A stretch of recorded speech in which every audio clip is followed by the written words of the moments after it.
Olá, internautas da UOL TV, estamos começando aqui mais um programa na Prancheta. Eu sou o Vinícius Ribeiro, estou aqui com meu companheiro de bancada, Sérgio Bertarelli. Sérgio, tudo bem? Tudo bom, Vinícius? Tudo bem, pessoal? Sejam bem-vindos. Como é que foi a sua semana esportiva? Foi legal, bastante coisa. Fiquei totalmente focado na NFL, teve um jogo emocionante dos Redskins, então... E a alegria a gente vai estar falando daqui a pouquinho, mas de hockey no gelo, mas foi bem legal, Então, estamos aqui também com o Edu Molina, nosso colunista. Edu, tudo bem? Fala, Vini, Sérgio, beleza? Internautas amigos, tudo bem? E também estamos aqui com o Almir, né? O Almir, que ele é especialista em beisebol, ele participa do site Segunda Base, é isso, né? Exatamente. E também é comentarista convidado da Fox Sports nas partidas de beisebol. Legal ter você aqui, Almir. Obrigado pela Para mim presença. também é um prazer estar aqui com vocês e, bom, vamos falar bastante aí de tudo, né? Estamos aí para tudo, né? Com certeza. Posso fazer só uma pergunta rapidinha para o Almir? Claro. E Palmeiras, Almir? O cara veio para me sacanear. O bullying começa cedo aqui. Sentiu uma alfinetada.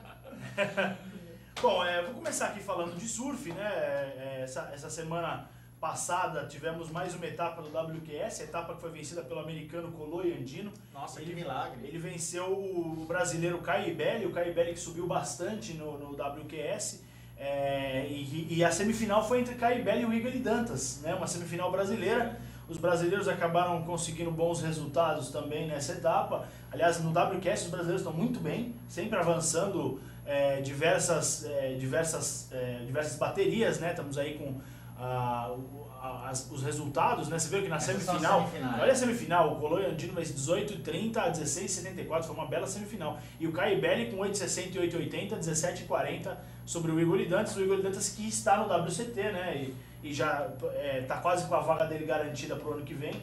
E o Caio Belli garantindo a vaga dele, com esse resultado garantindo mesmo a vaga dele para o WCT do ano que vem. Eu vou até mostrar aqui também, aproveitar e mostrar o ranking, né, do WQS. Koloy Andino com essa vitória assumiu a liderança, subiu 3 posições, e o Caio Belli em segundo lugar, 24.250 pontos.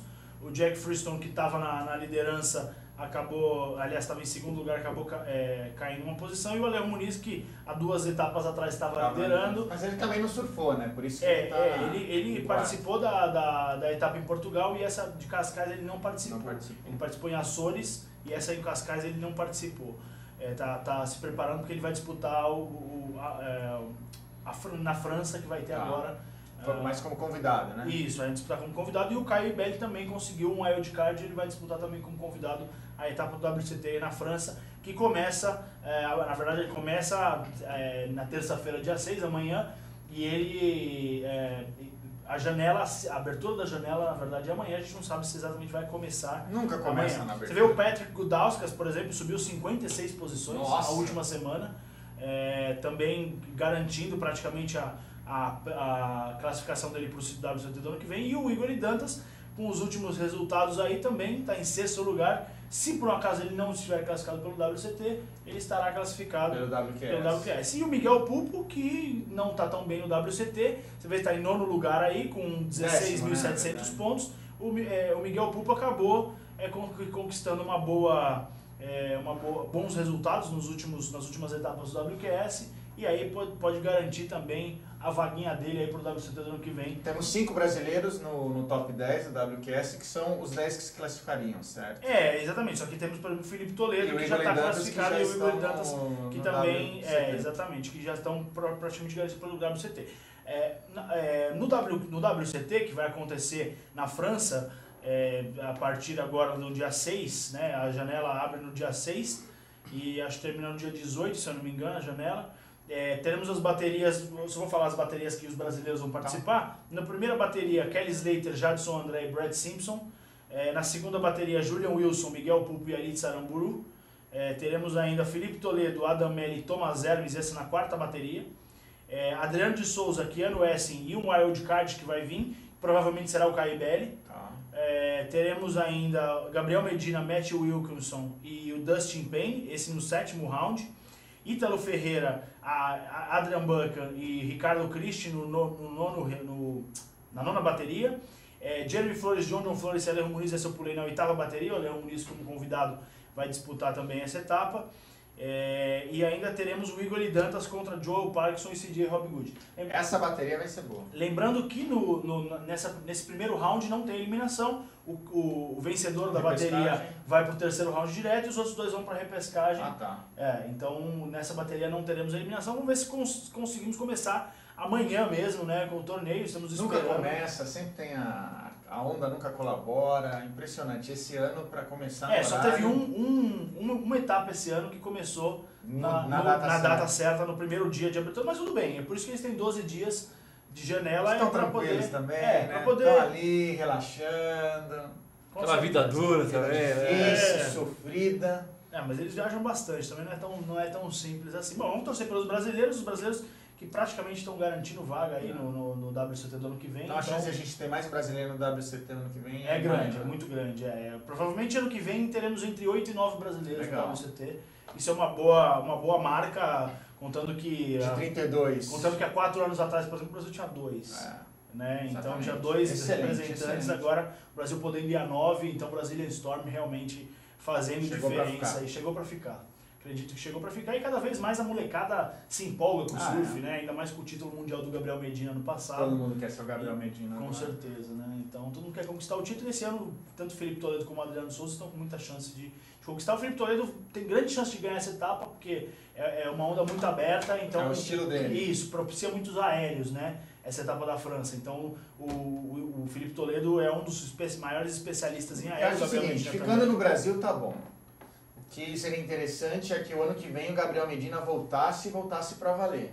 Já teve um ano aí de curtição, no sentido de aquela ressaca de título, muitas entrevistas, muita pressão.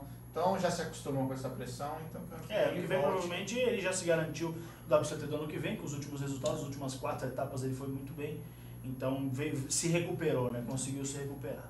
Então essas foram as novidades do surf. Vamos acompanhar, quem quiser acompanhar o surf nessa semana, www.worldsurfleague.com e aí vocês podem acompanhar, a transmissão é ao vivo, é gratuita. Então... E tem transmissão em português, tem transmissão em inglês, tem transmissão em japonês. Impressionante. Realmente, escolher, né?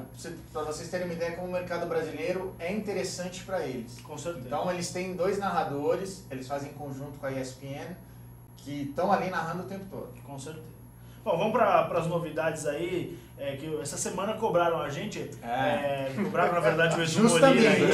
Justamente. Só antes do Edu Molina entrar aí com o Mundial de Rugby, né, o pessoal, quem cobrou o Edu Molina do Mundial de Rugby, vamos falar. Quem quiser participar aqui com a gente, temos as hashtags TV da internet e hashtag na prancheta. Temos também o WhatsApp, que é 992446655, tá aí na tela para quem quiser cornetar a gente, quiser mandar pergunta, quiser participar do programa aqui com a gente, pode mandar... Mandar um abraço pro Silvio Ribeiro, que semana passada ele falou, poxa, eu não assisti o programa, esqueci, não. Sempre essa semana, não me deixa esquecer no último bloco, eu tenho um abraço especial para mandar. Momento Maguila. Fui cobrado, Momento Maguila no final do programa. Eu fui cobrado de um abraço aqui para uma pessoa, eu vou mandar um abraço para essa pessoa. Nessa semana também temos o chat da AltV, né, que quem quiser participar, e o nosso e-mail que é blognaprancheta@gmail.com. Então vamos lá, Edu Molina, Mundial de Rugby. Pois né? Vamos lá. Na semana passada do programa, até comentamos alguma coisa, mas no ar não foi, nós falamos no programa da rádio, né, que falaram um pouco mais. Né, e o José Carlos, né, que mora na Inglaterra, né, assistiu o nosso programa e falou, e o Mundial de Rugby? Ninguém fala nada, né? Falou, vamos falar então agora aqui, Zé. O Mundial de Rugby já está se encaminhando para as quartas de final.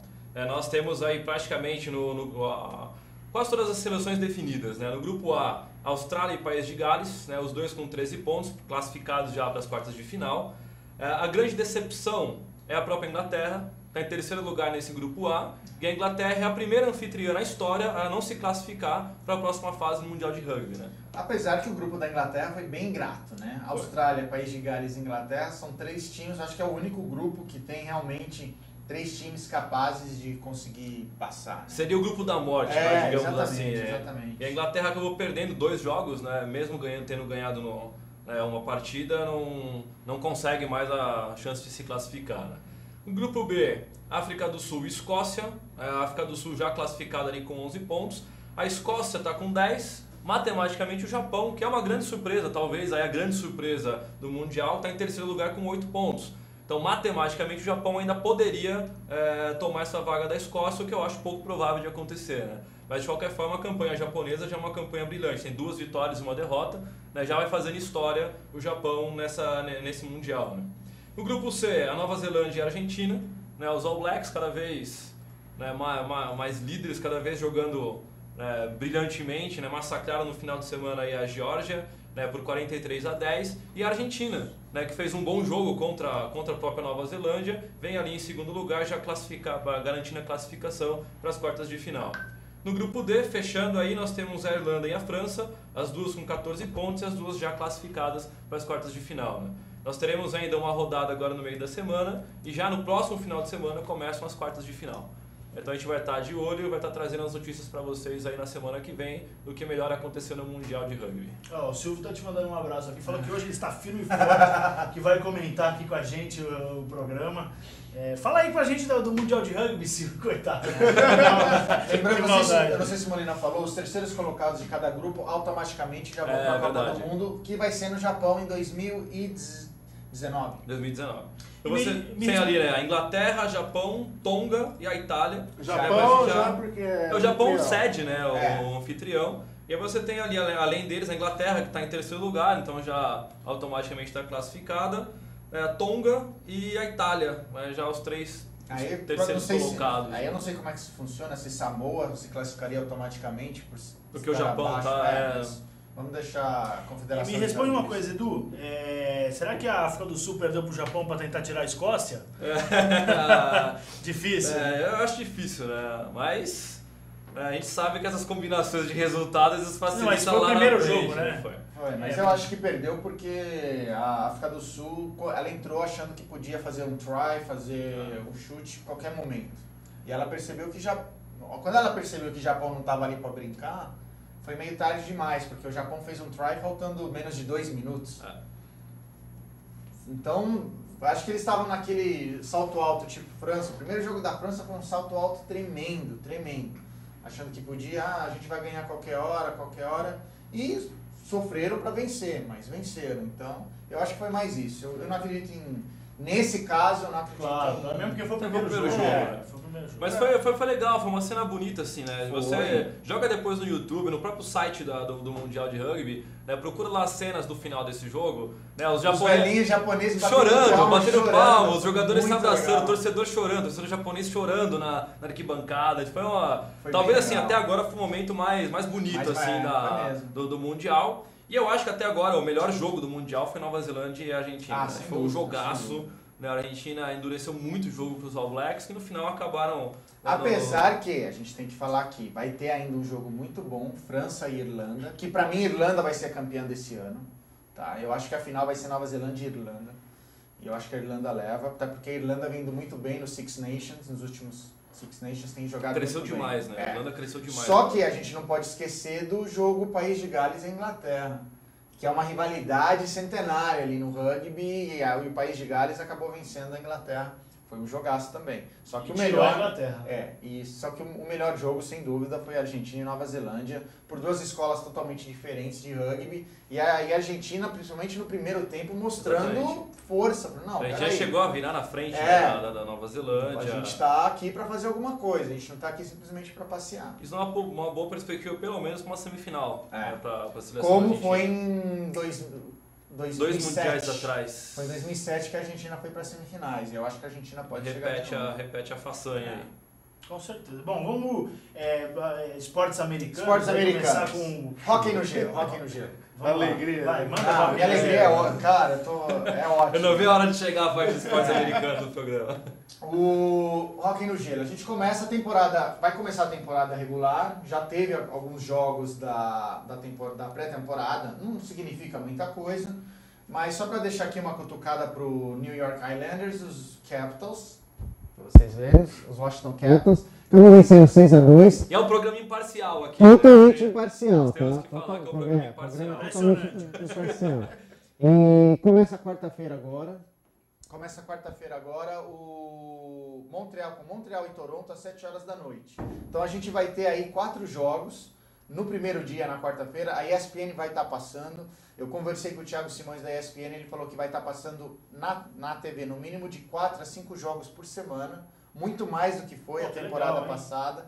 Então vai ter no Watch ESPN também, vai ter na ESPN+, quem tiver. Então, para quem gosta de hóquei no gelo, quem está interessado em conhecer mais esporte, boa pedida, quer ver um esporte novo, vai estar passando hóquei no gelo. E NBA também começa, só que agora começa a pré-temporada. A gente vai ter os jogos essa semana. Bauru joga dia 7 contra o New York Knicks. Então quem quiser ver o basquete brasileiro contra um time da NBA, vai ser o Bauru. E vai ter contra o New York Knicks. Depois, se não me engano, dia 11, vai ser contra o Washington Wizards. Que legal, né? Tem o Global Games aqui também. Vai ter o Global Games, mas só que o Global Games vai ser fraquinho. Eu acho importante, né? Com o Flamengo. Eu acho importante o Brasil disputar essas partidas contra as equipes da NBA, tanto para atrair público, como também para desenvolver o esporte. Eu acho o seguinte, é interessante jogar lá. Agora, você trazer um time dos Estados Unidos para jogar aqui com um time brasileiro, eu acho que ainda falta... Você precisa desenvolver o gosto do brasileiro por basquete. Porque se você vai numa NBB, obviamente o público já aumentou. Você tem uma média de 1.000 pessoas por jogo. Só que ainda é muito pouco. Então o brasileiro não desenvolveu aquele... O brasileiro é monoesportista, né? Softball. Graças a Deus que agora não. Está mudando. O pessoal está indo para outros esportes, está procurando alguma coisa diferente. Mas ainda acho que o Brasil precisa desenvolver os esportes amadores. Você falou softball, beisebol também, né? Não, brincadeiras à piadinha infame do e NFL, né? Falar só da novidade da NFL. Então, a grande novidade da NFL foi que os Redskins venceram. Finalmente não, tá 2-2. Tá 2 vitórias, 2 derrotas, quarta rodada. E rumo ao Super Bowl. Acho que nada mais importante que isso aconteceu na NFL. Aconteceu alguma coisa importante essa semana? Os Patriots não jogaram, então não teve nada de importante na rodada esse final de semana. Mas tivemos alguns jogos interessantes. Tivemos o Green Bay que, na minha opinião, ele ia atropelar o San Francisco 49ers. Acabou não atropelando. Fizeram somente 2 touchdowns e um field goal. Mas ganhou. E o Chico deve estar triste. Era pra... Tudo indicava que ia ganhar realmente, nada indicava que o São Francisco podia ganhar esse jogo, até porque, poxa, infelizmente, 7 jogadores saíram, desses 7, 5 eram titulares, e sente mesmo, não tem como não sentir. A gente teve um jogo ontem, Dallas e New Orleans Saints, que foi o Sunday Night Football, que acabou sendo uma surpresa, entre aspas, porque os dois times, para mim foi mais surpresa do Drew Brees ter entrado para jogar do que não. Mas o New Orleans Saints acabou vencendo o jogo 26-20. Foi na prorrogação. O Dallas acabou fazendo... Você que assistiu o jogo, Molina? O Dallas, faltando 1 minuto e 51 para acabar o jogo, o Dallas ele fez um touchdown e conseguiu empatar o jogo. Então em 1 minuto e 50 o Drew Brees ele levou o Saints até uma posição de field goal, faltando 20 e poucos segundos para acabar o jogo, e o kicker conseguiu errar. Ele tremeu na base ali, acertou na trave, errou o chute, e aí vai para a prorrogação. E na prorrogação, o primeiro lançamento do Drew Brees, touchdown, acabou o jogo e os Saints venceram. Mas foi um jogo bem emocionante. Uma das coisas que eu tenho notado nessa temporada até agora é que tem muitos resultados bem apertados, né? Os times não estão ganhando com tanta facilidade, até os favoritos, né? Não tem mais bobo, né? Ano passado, por exemplo, você tinha o Jaguars lá, que era um time péssimo, aí foi contratando no free agency, na trade, no mercado de trocas, né? E teve o draft que acabou pegando, apesar que a segunda escolha do draft do Jacksonville, terceira escolha do Jacksonville, o rapaz acabou se machucando, mas realmente o Jacksonville acabou pegando alguma coisa no draft interessante. Quase ganhou do Indianapolis Colts. Colts, exatamente, foi 16-13, então foi um jogo apertadíssimo. Prorrogação. A gente teve um jogo, exatamente, prorrogação. A gente teve outro jogo na prorrogação que foi de quinta-feira, que foi o Baltimore e o Pittsburgh. Eu achava que aquele jogo ia terminar 0-0, de tão ruim que tava. Os Ravens conseguiram vencer um jogo. E o cara que chuta, que faz os field goals do Pittsburgh, o Scooby, errou 2 chutes. Foi demitido. Foi demitido, Inclusive um que poderia ter dado a vitória para os Steelers no final. Né? Então, e aproveitando, você acompanha bastante os outros esportes além do beisebol e a NFL, o hóquei no gelo? Como é que é a sua vida de esportes americanos além do beisebol? Acompanho bastante, né? Ele falou do Palmeiras, eu gosto muito de sofrer nos esportes, né? Eu torço pro New York Mets e pro New York Jets, então você já dá para sentir o drama, né? E acompanho bastante, acompanho muito a NFL e NHL não, eu não consigo acompanhar muito, NBA também não, mas a NFL é bem legal ver o quanto avançou, principalmente aqui no Brasil nos últimos 5 anos, e acho que dá pra gente sonhar que no começo do ano a gente até teve rumores do Pro Bowl aqui no Brasil ano que vem. Tá praticamente confirmado em então, 2017. Você vê o atrativo que traz para a liga, o acompanhamento que tem aqui no Brasil. O Brasil é um dos maiores mercados que você tem hoje, atualmente, aqui na América, né? E você vê a participação das pessoas nas redes sociais, né? O segundo maior passando os Estados Unidos, o Brasil, Alemanha e Estados Unidos. E, enfim, acho que a NFL pode carregar não só NBA, MLB, NHL em todos os sentidos aqui no Brasil. E para finalizar, né? Você teve o jogo do Dolphins do Jets, né? Que foi realizado em Londres. Então isso, a NFL realmente interessada em expandir o seu mercado. A NFL está interessada em expandir, só que a torcida está reclamando horrores. Eles não aguentam mais ter que viajar para Londres. No ano que vem, até pensando nisso das distâncias, a NFL vai fazer um jogo na cidade do México. O Ian Rappaport, que é o insider da NFL Network, falou ontem que vai ter jogo na cidade do México. Já teve anteriormente, né? Quando começou a International Series, foi na cidade do México, então, na pré-temporada, agora vai ser na temporada regular também. Então, México e Londres no mapa da NFL. No ano que vem. E o brasileiro Cairo Santos, né, que vai se destacando demais na NFL. Acertou 7 chutes. Acertou 7 de 7. Não foi suficiente, né, para os Chiefs vencerem os Bengals, acabaram perdendo por 36-21, mas é importante essa presença brasileira ali, né? O Cairo Santos fazendo muito bem, jogando muito bem e ajudando bastante o time dele dentro das possibilidades que os Chiefs têm. Né? Bom, vamos chamar um rápido intervalo aqui e na volta a gente vai aproveitar mais o nosso convidado aí, falar bastante de beisebol, exatamente. A gente volta já.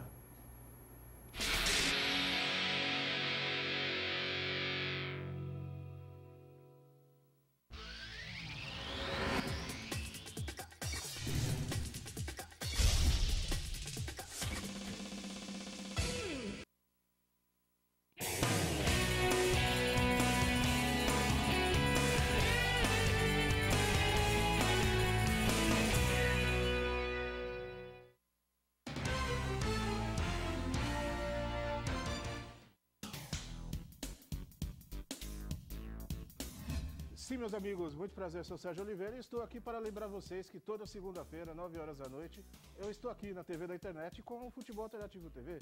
Sim, Série D, Série C, Copas Estaduais, as divisões de acesso, tudo aquilo que nenhum outro programa esportivo fala, tem a coragem, a capacidade de falar, nós falamos aqui na TV. Toda segunda, 9 horas da noite, só aqui na TV da internet.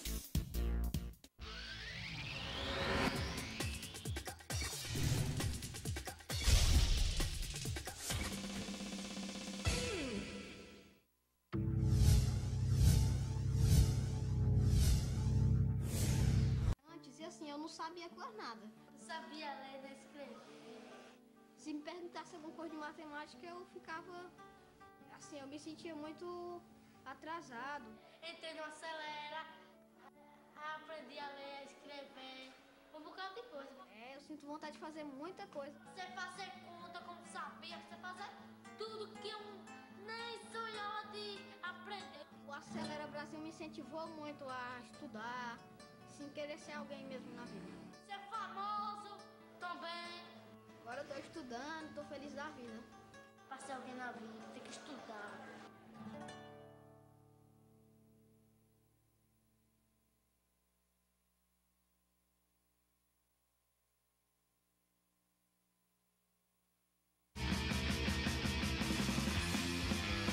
Alô, amigos, eu sou o Zancopé Simões. Acompanhe Gente que Fala de segunda a sexta-feira ao meio-dia pela AltV, www.altv.com.br, a sua TV da internet, e na Rádio Trianon, AM 740 São Paulo. Programa Gente que Fala, com as principais manchetes do dia, informação, prestação de serviço e tudo o que acontece no Brasil e no mundo pela ótica de convidados sempre muito especiais que proporcionam a oportunidade de conhecer as várias faces da notícia. Gente que Fala, de segunda a sexta-feira, meio-dia. Espero você.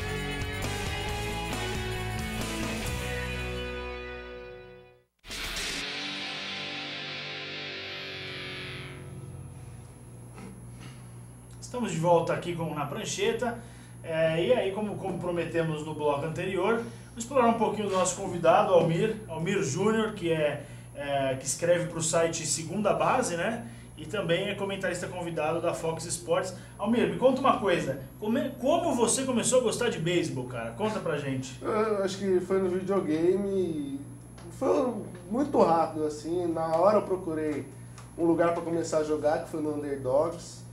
E jogo lá até hoje, foi há 4 anos atrás que eu comecei nesse ramo, né? E já faz tempo já que eu escrevo em sites e falei, vou começar também, já jogo, né? Então vou começar a escrever. Aí entrei pro MLB Brasil, que era o predecessor do Segunda Base, né? E desde o começo do ano agora a gente está com esse projeto de Segunda Base, que é um projeto inovador de beisebol aqui no Brasil, é o único site que cobre full-time o beisebol das grandes ligas, da Major League, aqui no Brasil, em conteúdo em português, com muita opinião e tudo. E, enfim, tem sido demais a minha trajetória no beisebol, conheci muita gente, conheci os bastidores do beisebol aqui no Brasil e a gente percebe muita coisa que quem está de fora nunca vai saber. E também me deu essa oportunidade na Fox, né? E como surgiu o convite da Fox? Bom, eu conheço o Thiago desde o Thiago Alves, né? Tá. Comentarista do beisebol, do automobilismo lá da Fox desde o ano passado. E nesse ano surgiu o convite para um jogo no meio de junho, que era 2 jogos que a Fox ia fazer. Eu fiz os 2 e aí uma coisa foi gerando a outra e fiz 10 jogos esse ano e estou muito feliz com isso e, enfim, vamos lá. Legal. E conta pra gente um pouco da cobertura que vocês fazem no beisebol e também do time que você torce, né? Porque provavelmente você deve torcer para algum time, né? É impossível não torcer, né? Todo mundo torce pro futebol também, é muito difícil não torcer. Eu torço pro New York Mets, né? Estou muito feliz, vou falar a verdade, que nós estamos de volta aos playoffs pela primeira vez desde 2016. Não, foi do título dos Cardinals em 2006, né? Que foi tem um lance icônico que foi a curva do Adam Wainwright do St. Louis Cardinals na final da Liga Nacional daquele ano. Então eu estou feliz, a gente está de volta pela primeira vez aos playoffs desde 2006, numa divisão que era muito forte, com o Washington Nationals, que era considerado por muitos o melhor time do século. Que foi uma decepção depois do All-Star. Exatamente. Ontem até o Bryce Harper tinha a chance de ser o líder em home runs da Liga Nacional e o líder em aproveitamento. Não ganhou os dois, os Mets acabaram ganhando o jogo, né, contra os Nationals de 1-0, 90ª vitória na temporada. Bom, da cobertura que você também perguntou, a gente está em 10 na nossa equipe, né, no trabalho voluntário.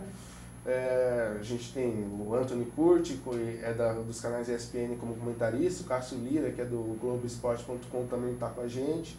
E a gente faz uma cobertura diária, com pelo menos um resumo de um jogo, né, uma crônica, e sempre colocando opinião, que é importante, tem que ter, né, no site hoje. E agora nos playoffs a gente vai entrar tem que dar o máximo, né? É o período que tá todo mundo procurando mais informações sobre. Então agora, amanhã já tem o Wild Card, que a gente vai falar daqui a pouco, né? Então já começa amanhã com o bolão, a gente está preparando isso hoje. um bolão para depois no final do World Series fazer um bem bolado lá, dar um prêmio para quem mais acertar o bolão. E a gente pode entrar nesse bolão também? Pode, claro. Eu sou muito bolão. Opa, eu entro. Opa, então, cara. Já tá lá, né? Vai ter o bolão, a gente vai também fazer pré e pós-jogo de todos, e com o decorrer dos jogos a gente sabe que sempre tem jogo icônico em todos os playoffs, sempre tem, a gente vai fazer muitas colunas. Tem o nosso podcast semanal também, o Segunda Base Cash, que é com o Vinícius Veiga e o Leonardo Parrella, essa semana já volta também. Enfim, primeiro ano pra gente, a gente tinha o MLB Brasil antes e por vários motivos a gente acabou mudando o nome esse ano, e tem sido um primeiro ano muito legal pra gente, o feedback foi sensacional e, bom, pro ano que vem tem muita coisa ainda em vista também. Só antes de começar a falar dos resultados mesmo, como é que é o beisebol aqui no Brasil? Em termos de público, aumentou, a perspectiva é que aumente mais. Como é que o beisebol acontece aqui no Brasil? O beisebol aqui no Brasil é um esporte bastante restrito à colônia japonesa, né? Embora não tenha sido a colônia japonesa que tenha trazido o beisebol para o Brasil, que é uma cultura que é totalmente difundida, que os japoneses trouxeram para o Brasil, não. Foi o pessoal do Mackenzie que trouxe o beisebol para o Brasil pela primeira vez, no começo do século. E os japoneses com as diásporas, diáspora aí. Falou bonito agora, tá vendo? Com as guerras, acabaram vindo pra cá e começaram, né?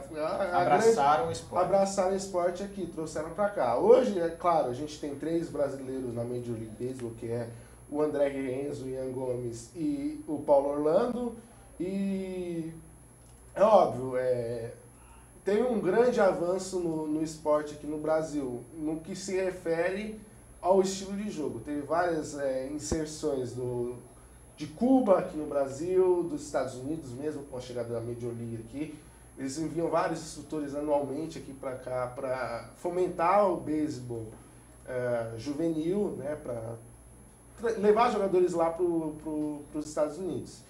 Então, em 2013, o Brasil ganhou do Panamá no World Baseball Classic, como se fosse uma Copa do Mundo organizada pela Major League Baseball, e foi jogar lá no Japão, né? Então, tinha todo aquele sentimento de Japão, é o pai, o Brasil é o filho. O Brasil quase ganhou do Japão, perdeu nas últimas entradas lá e acabou perdendo depois para Cuba. Foi um jogo bem parelho e depois para o Japão. Então vai jogar agora uma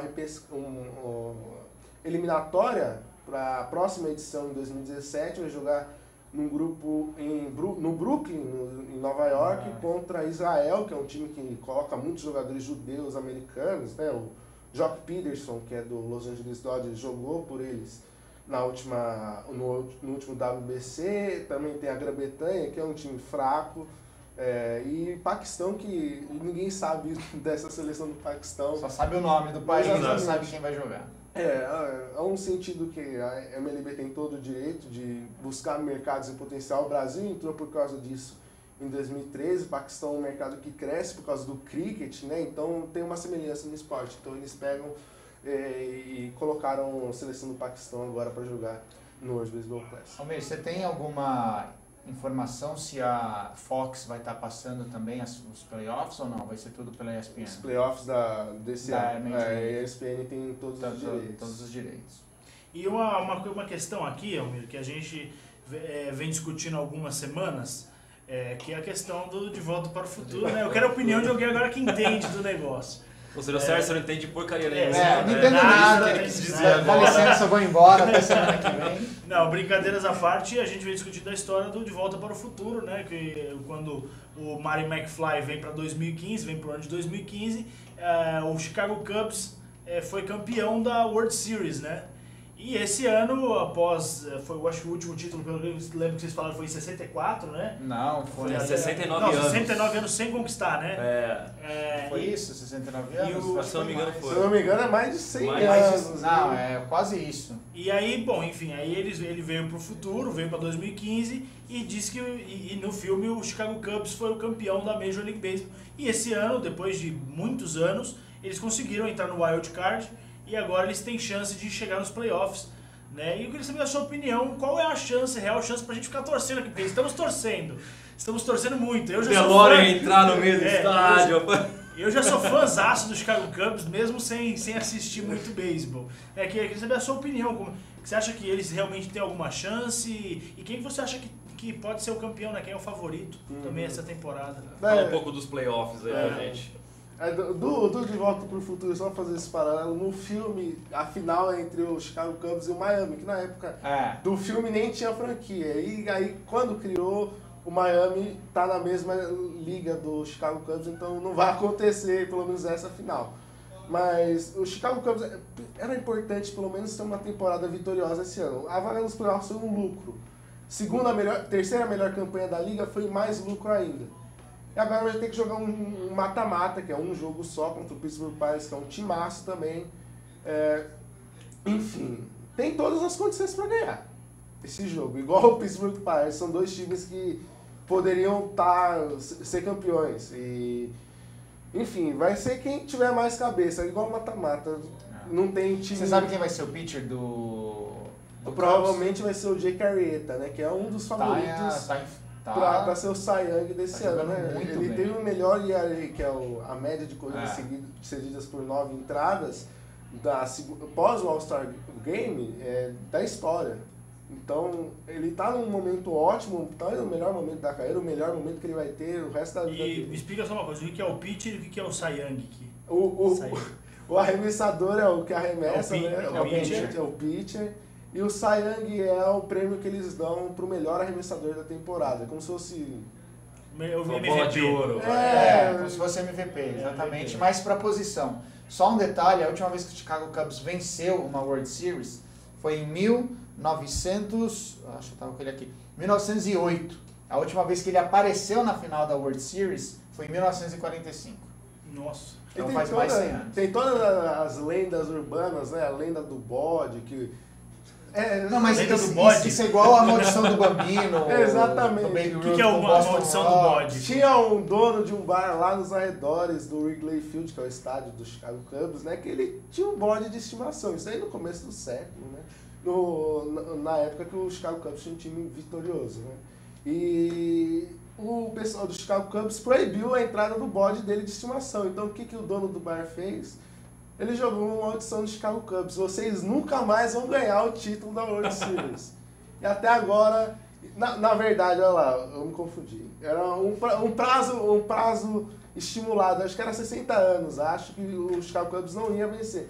Já passou 60 anos e ainda não ganhou. Então, quer dizer, a maldição foi prorrogada. A maldição conseguiu a prorrogação. Colocaram outro bode para aumentar. E também... Ainda entrando nesse daí do Chicago Cubs, em 2003 o time estava na final da Liga Nacional, enfrentando o Florida Marlins a 9 eliminações do título. Aí teve uma rebatida para o campo esquerdo, né? O campo de beisebol tem 3 campos externos e o campo interno. E teve uma rebatida para o campo externo esquerdo e tinha uma condição do defensor fazer a defesa. Um torcedor fez interferência na bola. E aí o pessoal começou... O torcedor do Chicago Cubs é bem pessimista. E falou, putz, acho que a gente vai perder agora. O time estava com uma vantagem de 3 corridas naquele momento. E o time tomou 6 corridas depois desse lance. Esse lance virou documentário. Exatamente. Virou documentário. O que aconteceu com esse cidadão? Esse cidadão chama Steve Bartman, ele trabalhava no setor financeiro na época. E ele foi perseguido pelos torcedores do Chicago Cubs e agora ele vive anônimo ainda em Chicago e... Não vai mais, ele ia em todos os jogos do Cubs, ele era um torcedor assíduo, ele era fanático pelos Cubs. Só que no documentário fala que ele era uma pessoa tão focada no matemática, esse tipo de coisa, que ele parece que não estava com radinho. Ele não percebeu que o defensor conseguiria recuperar a bola e eliminar a corrida do cara, e ele pegou a bola. Nossa, cara, acabou o mundo pra ele nunca mais voltou pra ver um jogo. Que loucura, hein? Ofereceram milhões pra ele voltar pro estádio, agora até com o wildcard, os torcedores dos Cubs fizeram uma campanha pra levar ele pro jogo, né, pra ele assistir, e arrecadaram quase $15 mil nessa campanha. E ele tem um porta-voz, né? Porque ele não aparece. Ele sumiu. Ele sumiu. Ele sumiu do mapa. Ele vive ainda em Chicago, mas ele não atende mais por esse nome, fez plástica, tudo. Pô, louco. Caramba, hein? O negócio foi sério mesmo. Foi sério. Ele ajudava o time. Caramba, ameaçaram ele. Ele ajudava o time? Ele era um torcedor, ele tinha era a cadeira dele fanático, ele pertinho assim jogos. no campo, ele é fanático. E o documentário que ele falou, que é o Catching Hell, tem no site da ESPN, né? É muito interessante, que mostra não só o momento da jogada, mas depois, entendeu? O pessoal jogando cerveja nele.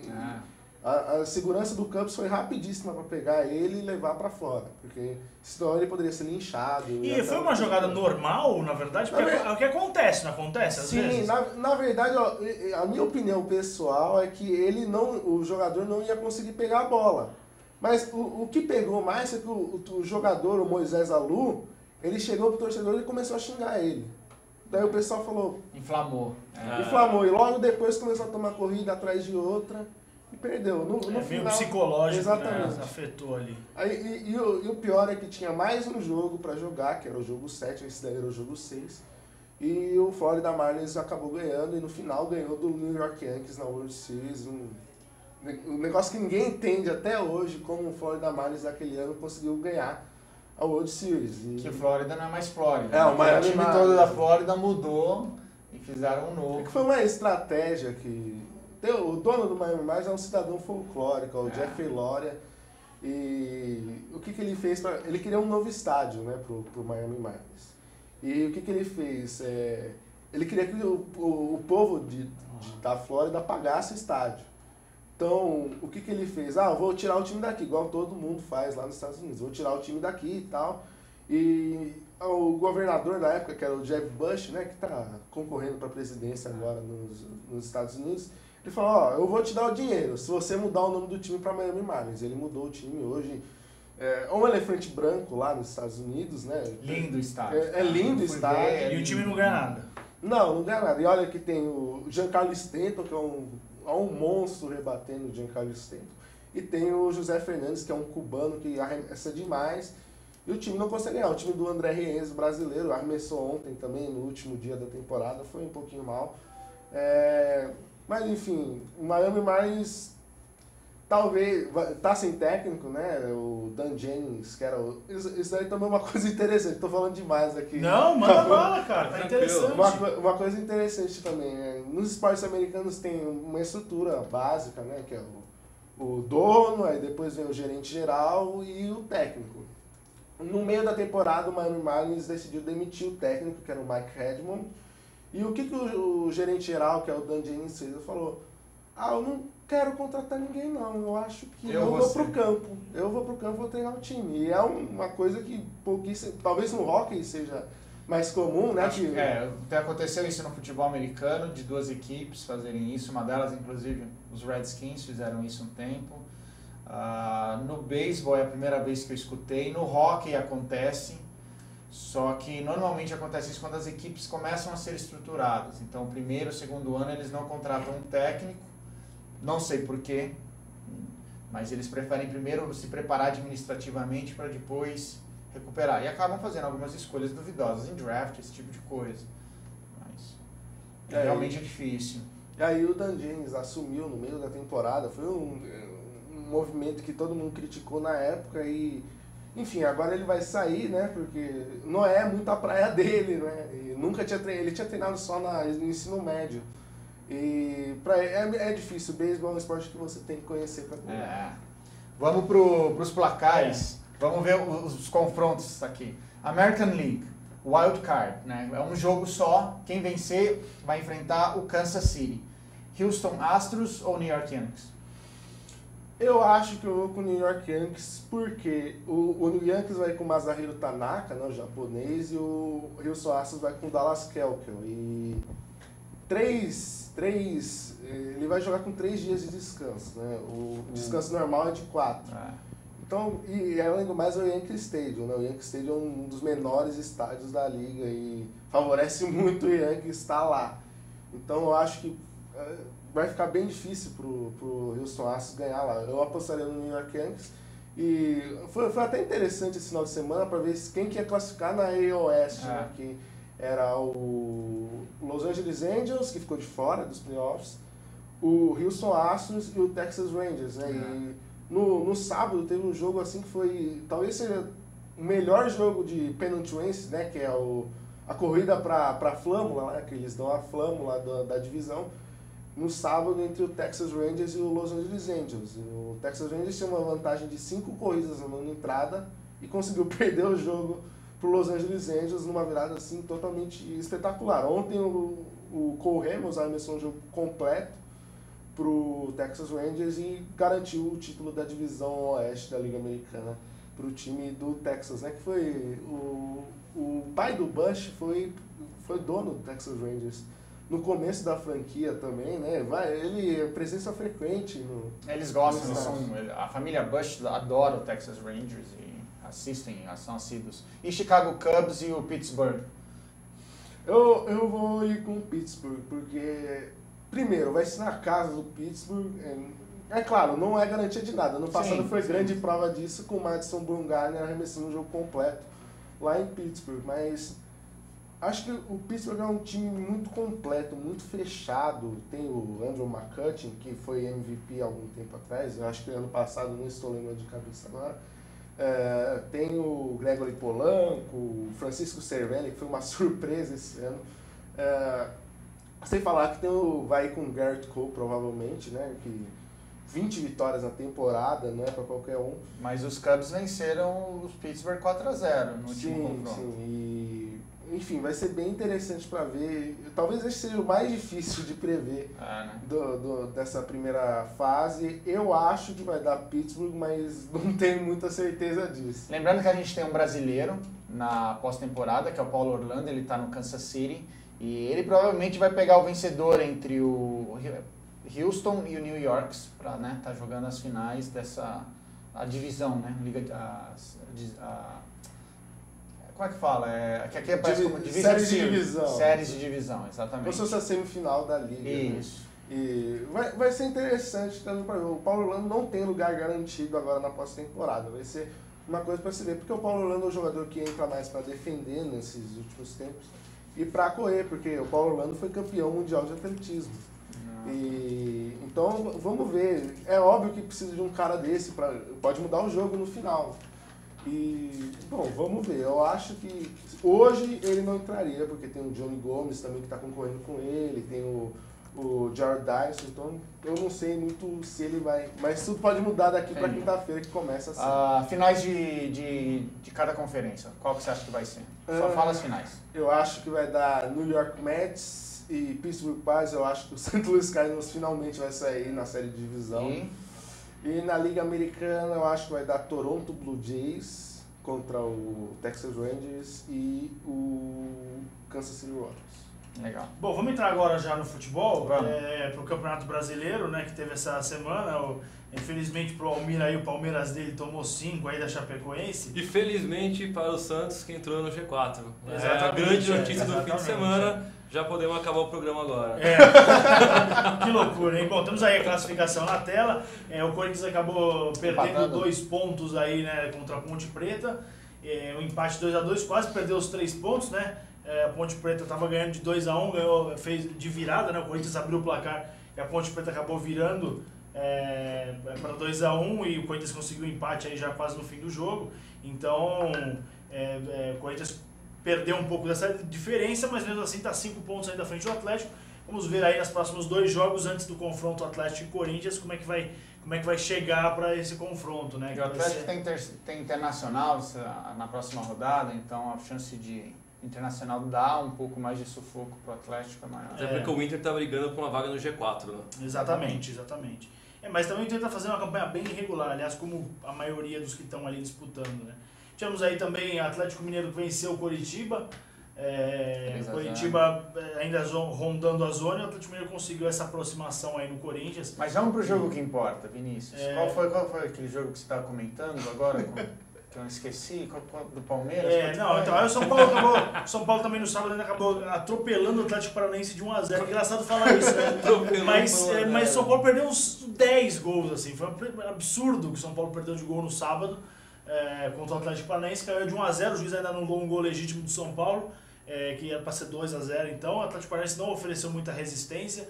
Então o São Paulo aí conseguiu ficar empatado com o Santos, 46 pontos para os dois. Ultrapassando o Palmeiras, os dois aí disputando essa cabeça a cabeça essa vaga aí. São Paulo G4. Brigando pelo G4 e semifinalistas na Copa do Brasil. Exatamente, semifinalistas na Copa do Brasil. Aí já o Flamengo e Joinville, né? O Flamengo ganhou 2-0 do Joinville. O Vasco e Avaí foi um jogo cheio de polêmicas. Esse é um jogo que eu queria falar um pouco mais, porque o juiz deu um pênalti duvidosíssimo pro Vasco, que foi um lance onde o Marquinhos deu um carrinho, a bola bateu no cotovelo oposto dele e o juiz deu pênalti. Aí depois teve um outro lance que o cara se enroscou, dois se enroscaram, o juiz não deu pênalti pro Vasco. Aí deu um pênalti pro Avaí, que foi também muito duvidoso, apesar de ter sido mão, também não sabe se foi dentro ou se foi fora da área, nenhuma imagem conseguiu pegar, porque foi bem na hora do salto, ele deu o salto na barreira e aí ele deu o pênalti, o Avaí perdeu o pênalti, que foi impressionante. Depois o Avaí conseguiu o empate com o André Lima, ainda quase virou no finalzinho. André Lima, hein? Cigano da bola. E o Avaí acabou conquistando esse ponto importante, porque estava perdendo, né? E o Vasco estava encostando. O Vasco, que entrou na rodada a 5 pontos para sair da zona de rebaixamento, acabou ficando 4, né? Que era possível de prever algumas rodadas, né? Exatamente, o Vasco acabou conquistando aí essa... O Santos, que bateu no Fluminense, atropelou o Fluminense. 10 minutos, estava 2-0. Estava 2-0, foi 3-1 e ele teve 2 gols anulados do Santos, né? Cruzeiro e Grêmio foi a maior decepção da rodada, 0-0. Fazia 2 rodadas que não tinha um 0-0. E aí eles conseguiram aí fazer um 0-0, o Cruzeiro e o Grêmio, e o Grêmio foi ruim pro Grêmio, mas também foi ruim pro Cruzeiro, foi ruim pros dois, esse empate. O Goiás tomou uma virada do Figueirense, o Figueirense com 1 a menos desde os 10 minutos de jogo, e o Goiás conseguiu perder vitória importante pro Figueirense. Vitória importante pro Figueirense, e uma derrota, o Figueirense acabou empatando 31 pontos com o Goiás, né? E o presidente do Goiás desceu a lenha nos jogadores lá, né? Que falou que não é assim que funcionam as coisas. Aliás, já desceu a lenha na Sul-Americana, porque tinha perdido pro Brasília, desceu a lenha de novo agora. Exatamente. Vai acabar a lenha. Vai acabar a lenha. E aí o último jogo da rodada, que o Silvio tá até comentando aqui com a gente, o Silvio falou que ia participar, participou mesmo. Né? Mesmo com a lambança do juiz, a Chapecoense virou um caminhão de melancia sobre o Palmeiras. Se não tomar cuidado, vai ladeira abaixo. Eu acho também que não é assim, né? Não vai ladeira abaixo. Sim, mas aí o que ele está comentando é sobre o lance que o juiz, o Egídio, né? Ele não fez a falta, deu um carrinho por trás, mas não fez a falta, deu na bola. O juiz já veio, expulsou ele, foi conversar com o Bandeira, todo mundo reclamou e tudo, e 5 minutos depois, obviamente, com o recurso da televisão, obviamente, porque ninguém espera 5 minutos, ele justificou que os intercomunicadores não estavam funcionando, né? E também os aparelhos auditivos também não, porque ele foi conversar com o cara lá na beira do gramado, lá na beira na linha de lateral, e aí ele acabou, depois de 5 minutos, o Egídio já estava no vestiário, já tomando uma ducha, e aí mandaram a gente voltar. Corre. Foi uma cena bem engraçada, né? Ele voltando pro vestiário assim, o que aconteceu, né? Aí os caras, você tá de volta. E aí quando ele entrou no campo, ele ainda falou, eu disse que eu peguei na bola. E realmente... Antes do Egídio, eu só tinha visto o Pelé ser expulso e mandar voltar. Agora tem o Pelé e o Egídio. Então foi engraçado o lance e trágico ao mesmo tempo, porque com o recurso da TV fica fácil, né? Fica fácil você com o recurso da TV...